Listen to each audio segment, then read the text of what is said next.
Hello, and welcome back. Thank you for joining me. So I was watching a news station, and I saw this clip from Idra Elbert. Mr. British. And I wanted to show you this clip.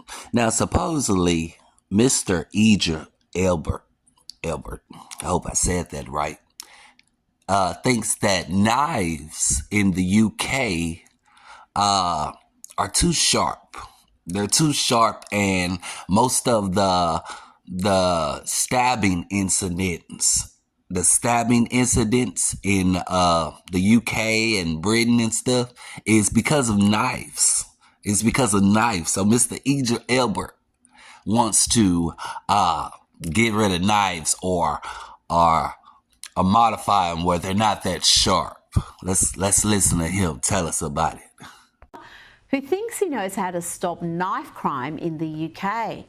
Let's ban all those pointy kitchen knives. The truth is that kitchen knives are perhaps 25% of the knives used in most of the terrible crimes. That's one of the stats in the films. And those kitchen knives are usually a domestic situation, okay? So kitchen knives, of course, it's very difficult. They're a domestic knife. I do think there is areas of innovation that we can do with kitchen knives. I hate to say it, not all kitchen knives need to have a point on them. That sounds like a crazy thing to say, but actually it would reduce. You know, you can still cut your food without the point on the knife, which is an innovative way to sort of look at it. And in a country in crisis, I'm sorry, but yeah, let's look at that. The UK don't have guns. Now they want to take away the knives. That's funny. Okay, moving on. Tomi Lahren, the man-hating female basher, the male bashing Tomi Lahren was on Lauren Ingram's show, and they had a discussion about men. As always, Tomi Lahren made everything about men. So let's check this out. And while y'all watching this, pay attention to Lauren Ingram's lip. I'ma say this. She is not aging well, but it's because she doesn't have the heart to age like wine.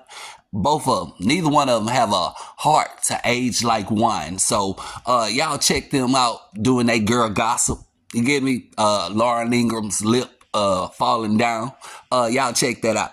Tomi Lahren, Outkick host. Tommy, now we called them on my old radio show. We did the whole thing on mamonis, right? The Italian word is for the mamonis, or they stay at home, and the moms like the son staying at home longer. But the phrase is becoming popular of these stay-at-home sons because an unemployed Jeopardy contestant says he was just trying to make people laugh. But is this an actual problem in our society? It's a major problem. And, you know, Speaker Johnson has been talking about those maybe deadbeat folks that are on Medicaid, and maybe some of those folks are the stay-at-home sons. We don't know. But I'll tell you this, leave it to Gen Z to rebrand laziness and social awkwardness as something cutesy, like a stay-at-home son. They did much the same thing with quiet quitting, where you can go to work and do less, and if you call it quiet quitting, it's somehow better. But Laura, I gotta tell you, this is also a big problem when it comes to, I think, declining birth rates, people not getting married and having children. You know, that's a big problem. They blame it on women. Well, look at what young women have to choose from. The pickings are slim. Yes, we might have a feminism problem in America, but it's the feminization of men. There are a lot of young women out there that want to get married. They want to have kids. They want to have stable families. But there are a lot of young men out there who want to live in mama's basement and order DoorDash. And therein lies a big part of the problem.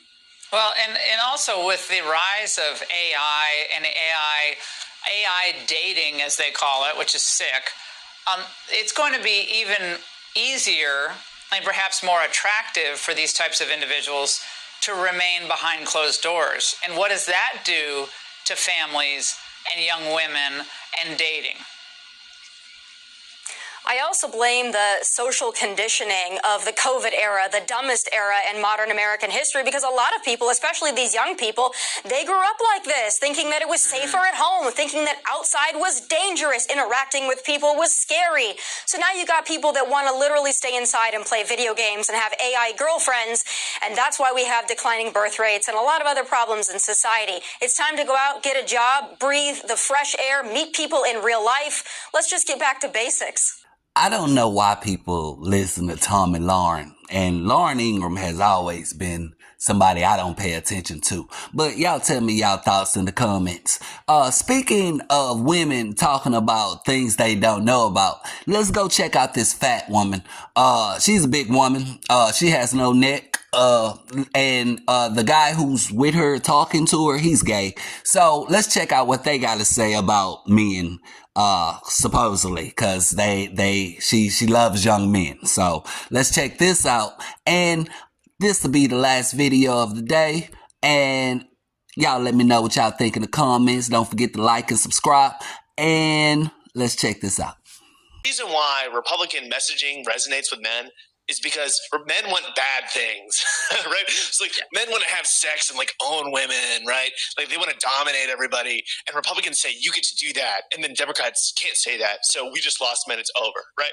Like, what are you talking about? Like a lot of times it will be men that are liberals who will like agree with that shit. I'm like, dude, what is going on? Like there's a lot of men that don't think that way, obviously. And it's just such a negative view to take on like half of the human race.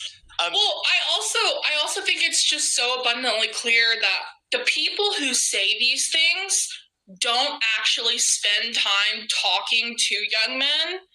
You know this because we know each other in real life, but I spend a lot of time on college campuses, and I spend a lot of time with young men. I love young men. I love frat guys, and in that I realized like even the ones that identify as conservative are almost always pro-choice. They're almost always pro-gay marriage. You'd be surprised at the number of them who support a Black Lives Matter.